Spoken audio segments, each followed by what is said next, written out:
diputats valencians, murcians i andalusos van votar en contra d'aquesta barbàrie. La resta d'eurodiputats de l'Estat es van abstenir o votar en contra. Fins ara els cítrics de Sud-àfrica podien ser importats sense aranzels fins al 15 de setembre. Això volia dir que garantien que durant els mesos d'estiu hi haguera taronges allà on volien.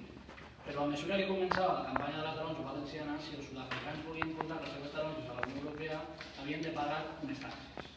Gràcies a la modificació del règim d'importació de cítrics de Sud-àfrica, podran arribar fins al 30 de novembre. Tradicionalment, la campanya a favor de les navelines és durant els mesos d'octubre i de novembre.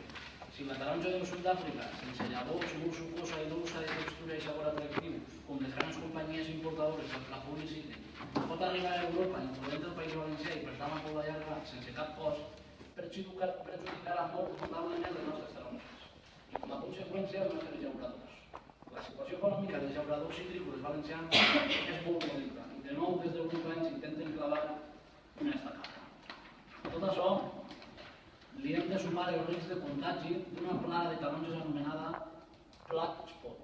Segons les normes europees de sanitat vegetal, si es detecten més de 14 casos d'aquesta plaga s'han de tancar les fronteres pel risc que corren els nostres cultius a contagiar-se. L'any 2016 el nombre de deteccions han estat molt més elevades, però en contra no només no hem tancat les fronteres com s'hauria d'haver fet, sinó que a més els allarguem el termini perquè ells poden portar sense cap cost taronges al nostre territori. Per tot això, el grup municipal de la Pobla Llarga sol·licitem al ple de l'Ajuntament el següent.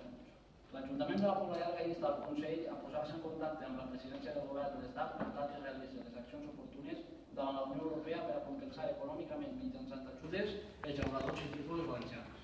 L'Ajuntament de la Pobla Llarga insta el Consell a demanar al Govern de l'Estat que presenti les propostes oportunes davant la Unió Europea per a intensificar i reordenar les polítiques destinades a la cerca i obertura de nous mercats, així com a la conservació dels mercats actuals, per tal de pal·liar els efectes de l'entrada sense arancels de les taronges de Sud-àfrica.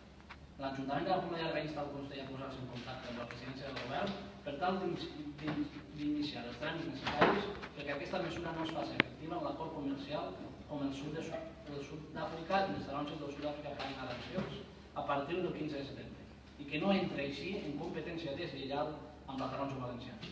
L'Ajuntament de la Pobla Llarga insta el Consell a posar-se en contacte amb la presidència del Govern de l'Estat per tal que busqui aliances amb els altres països per aconseguir que els països voten en contra d'aquest canvi en el tractat de Sud-àfrica.